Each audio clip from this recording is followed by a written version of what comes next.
Zohran Mamdani, kandidati i Partisë Demokratike për kryebashkiak të New Yorkut, tërhoqi vëmendjen e komunitetit shqiptar dhe jo vetëm, teksa u shfaq duke bërë shenjën e famshme të shqiponjës shqiptare me dorë gjatë një takimi me mbështetësit në lagjen Queens.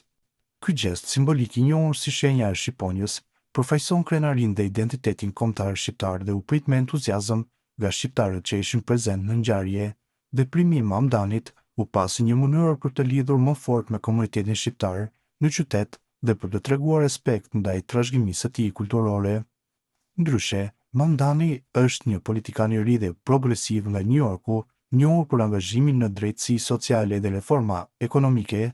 Në vitin 2025 ai fitoi nominimin demokrat për kryebashkiak të New Yorkut, duke mundur ish-guvernatorin Andrew Cuomo në primarit e partisë. Nëse fiton në zgjedhjet e përgjithshme të nëntorit, ai do të bëhet kryebashkiaku i parë musliman dhe i pari me origjinë indiane në historinë e qytetit. Zohran Mamdani lindi më 18 tetor 91 në Kampala, Ugandë.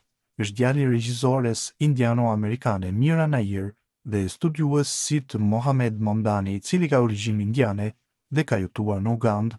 Në moshën 7 vjeçare, familja e tij u shpërngul në New York, ku ai ndoqi shkollën Bronx High School dhe më pas studioi African Studies në Baldwin College në Maine.